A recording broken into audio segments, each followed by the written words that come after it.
Hello friends, स्वागत है आपका अगस्त्य क्लासेस में। मैं शालू रानी। हम ये चैप्टर कर रहे थे एसिड बेस और साल्ट वाला। इसमें हमने अम्ल क्षार लवण को तीनों को अच्छे से समझ लिया था। एक दो पॉइंट और एक्स्ट्रा समझाए थे मैंने, कंसंट्रेट और डाइल्यूट वाला और फिल्टर पेपर वाला, और एक वो समझाया था उसमें कि अम्लराज क्या होता है। अम्लराज में दो एसिड मिलाते हैं आपस में, उनकी रिएक्शन होती है, उनका अनुपात फिक्स रहता है, तो किस अनुपात में मिलाना है वो सब समझा दिया था अच्छे से। आज हम एसिड के यूज देखते हैं हम इस क्लास में। अम्ल एसिड, इसको कहाँ कहाँ पे यूज करते हैं। सबसे पहले तो ये मैंने लिखे हैं प्रबल अम्ल और दुर्बल अम्ल। जो सबसे प्रबल अम्ल होता है उससे कम की तरफ जाएगा, और ये दुर्बल से थोड़ा स्ट्रॉन्ग की तरफ जाएगा। मतलब ये सबसे ज्यादा वीक होता है और ये सबसे ज्यादा स्ट्रॉन्ग होता है। तो इनको देख लेते हैं। प्रबल अम्ल मतलब स्ट्रॉन्ग एसिड। सबसे ज्यादा स्ट्रॉन्ग HCl होगा।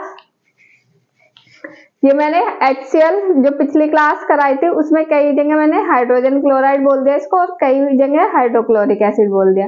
तो नाम तो दोनों इसके ही है, मतलब ये फॉर्मूला तो यही रहता है, दोनों इसी के नाम है। लेकिन अगर गैस फॉर्म में है तो उसको हाइड्रोजन क्लोराइड बोलते हैं, और अगर लिक्विड फॉर्म में है तो उसको हाइड्रोक्लोरिक एसिड, और अगर गैस फॉर्म में है तो हाइड्रोजन क्लोराइड बोलेंगे इसको। तो इसमें कंफ्यूज नहीं होना, बस इसको याद रखना है। तो सबसे स्ट्रॉन्ग एसिड है HCl, उसके बाद HNO3 नाइट्रिक एसिड, फिर H2SO4 सल्फ्यूरिक एसिड, ये CH3COOH, ये सिरके का फॉर्मूला होता है, इसको एसिटिक एसिड बोलते हैं। तो ये स्ट्रॉन्ग से वीक की तरफ जा रहा है। सबसे स्ट्रॉन्ग ये, उससे कम ये, उससे कम ये, उससे कम ये, मतलब इन चारों में सबसे वीक ये वाला एसिड है। अब हम दुर्बल से देखते हैं। दुर्बल मतलब वीक एसिड। वीक एसिड, सबसे ज्यादा वीक एसिड कौन सा है? CH3COOH acetic acid. इस सिरके का फॉर्मूला है, ये यहाँ पे लिखा हुआ है। तो सबसे ज्यादा वीक होगा CH3COOH।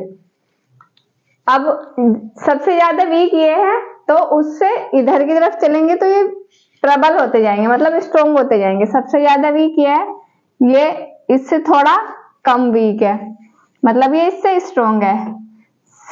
H2CO3, ये H3CO3H2S। तो इसमें सबसे ज्यादा स्ट्रॉन्ग ये होगा और सबसे ज्यादा वीक ये होगा।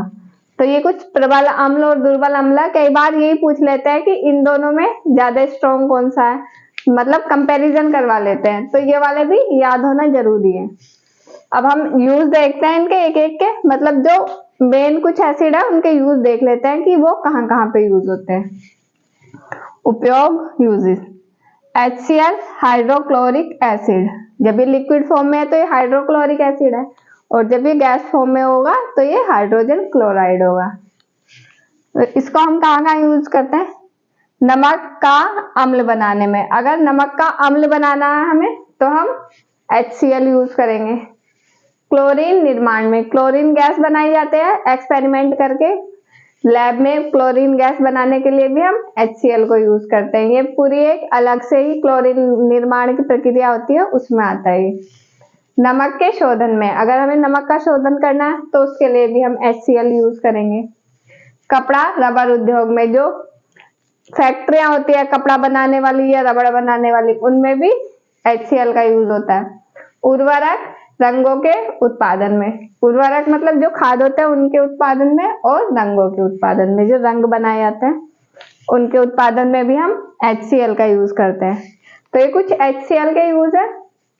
नमक का अम्ल बनाने में, क्लोरीन निर्माण में, नमक के शोधन में, कपड़ा रबर उद्योग में, और उर्वरक रंगों के उत्पादन में। इसको मैं यहाँ एक बार लिख देती हूँ कि अगर ये गैस फॉर्म में होगा तो इसको हाइड्रोजन क्लोराइड बोलेंगे।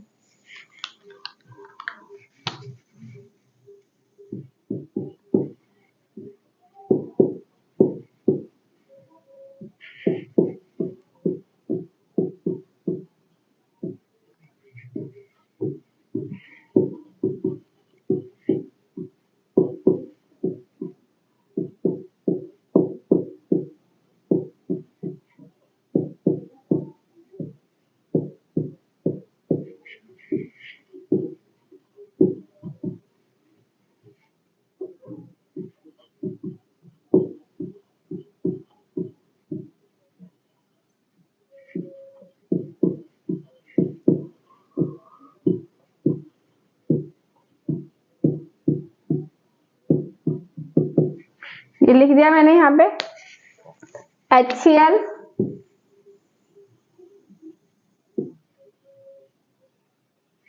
ये अलग से लिख लेना।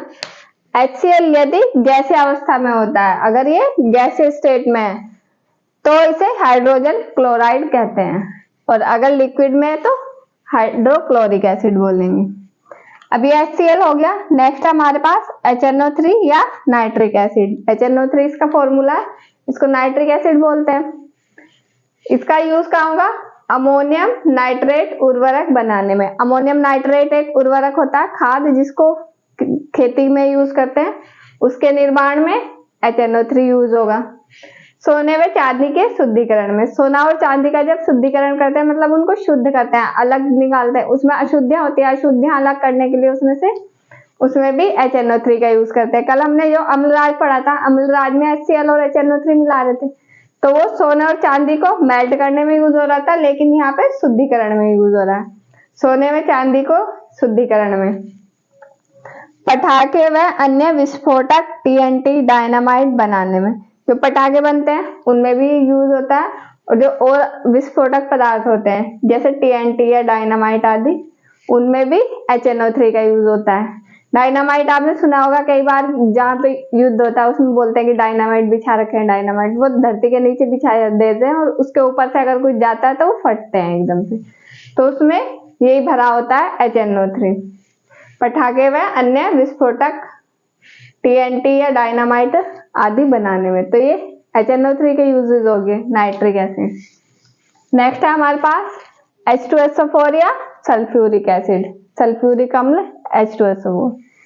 अमोनियम सल्फेट के निर्माण में, अगर हमें अमोनियम सल्फेट बनाना है तो H2SO4 यूज करेंगे, और अगर अमोनियम नाइट्रेट बनाना है तो HNO3 यूज करेंगे। यहाँ पे अमोनियम नाइट्रेट के लिए HNO3 और अमोनियम सल्फेट के लिए H2SO4।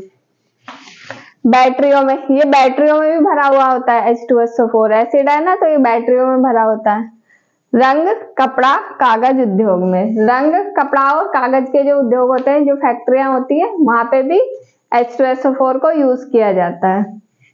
तो इसके यूजेस हो गया H2SO4 के। अब नेक्स्ट हमारे पास CH3COOH या एसिटिक एसिड, या इसको सिरका, जो सिरका होता है ये उसका फॉर्मूला होता है सिरका, सिरके का फॉर्मूला होता है CH3COOH। सिरका देखा होगा आपने, सबके घर में ही मिलता है, आजकल वाइट विनीगर आ रहा है मार्केट में, वो ज्यादा देखने को मिलता है। लेकिन अगर सिरका अगर बनाते हैं, वो गन्ने के रस से बनता है, वो ब्लैक कलर का होता है। अब उसको व्हाइट करने के लिए कुछ फैक्ट्रियों में प्रोसेस किया जाता होगा, जिससे वो व्हाइट हो जाता है। लेकिन जो सिरका होता है, जो मेन गन्ने के रस से बनता है सिरका, वो ब्लैक कलर का ही होता है। तो इस सिरके का फॉर्मूला है CH3COOH, इसको एसिटिक एसिड बोलते हैं साइंटिफिक लैंग्वेज में, और इस सिरके का फॉर्मूला। अचार बनाने में सिरके का यूज करते हैं, कई बार अचार में खट्टापन लाने के लिए सिरका डाल देते हैं। तो अचार बनाने में, दवा के रूप में भी यूज करते हैं इसको। सेलुलोज एसीटेट, फोटोफिल्म निर्माण में, सेलुलोज एसीटेट जो फोटोफिल्म होती है उसके निर्माण में भी इसको यूज करते हैं। सफेदा बनाने में भी इसका यूज होता है। तो ये इसके एसिटिक एसिड के यूज है अचार बनाने में, दवा के रूप में, सेलुलोज एसीटेट या फोटोफिल्म निर्माण में, सफेदा बनाने में। ये इसके यूजेस हो गए। ये सारे अम्ल के यूज है, जो मेन अम्ल है उनके यूज मैंने कराए हैं। Hydrochloric acid, nitric acid, sulphuric acid और एसिटिक एसिड। इनको आप स्क्रीनशॉट ले लो या फिर इनके नोट्स बना लेना स्क्रीनशॉट लेके। फिर हम कुछ यौगिक देखते हैं जिनका उसमें देखेंगे फिर किसमें कौन सा एसिड होता है। तो इनको लिख लो, इनको नोट्स बना लो अच्छे से।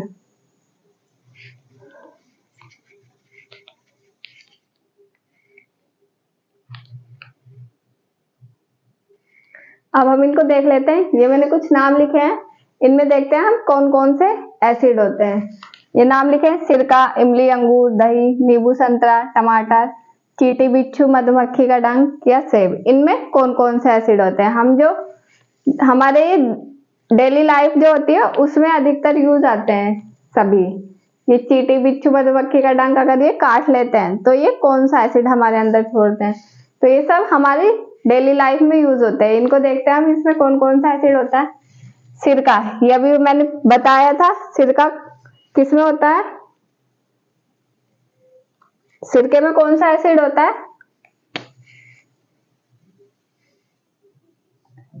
एसिटिक अम्ल। सिरके में एसिटिक अम्ल होता है, एसिटिक एसिड। इमली, अंगूर, इमली और अंगूर में दोनों में एक ही एसिड होता है, वो दो कौन सा होता है, टार्ट्रिक एसिड, टार्ट्रिक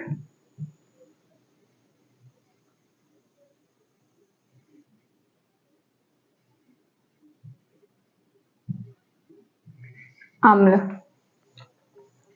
दही, दही जो हम खाते हैं डेली, अधिकतर सभी लोग खाते हैं दही, दही में कौन सा एसिड होता है, लैक्टिक एसिड,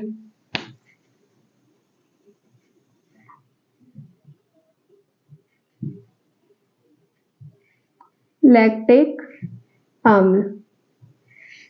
दही में लैक्टिक अम्ल होता है। नींबू, संतरा, नींबू संतरा में कौन सा एसिड होता है, सिट्रिक एसिड,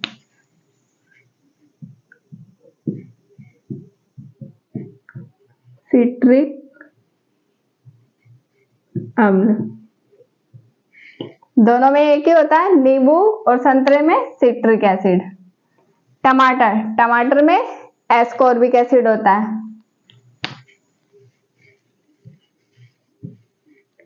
एस्कॉर्बिक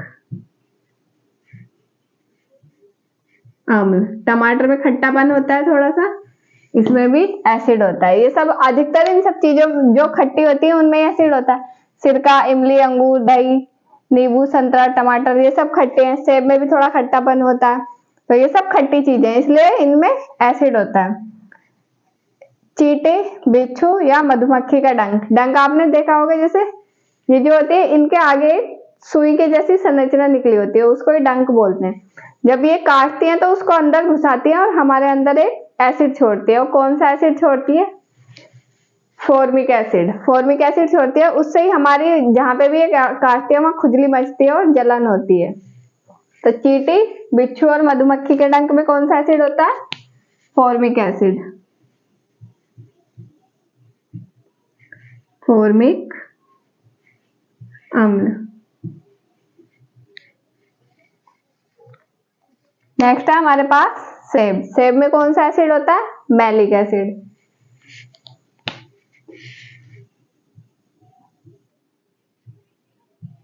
मैलिक अम्ल। तो ये हो गए सब।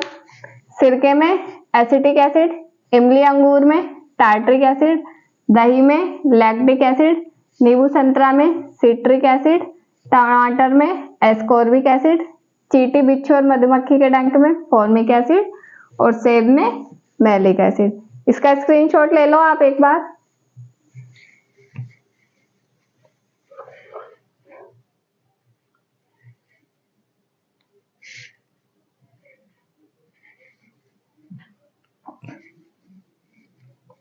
स्क्रीनशॉट ले लिया होगा आपने। तो आज की क्लास में इतना ही है, बाकी का हम नेक्स्ट क्लास में करेंगे। ये एसिड के यूज हो गए और ये कुछ हमने यौगिक लिखे कि किसमें कौन सा एसिड होता है।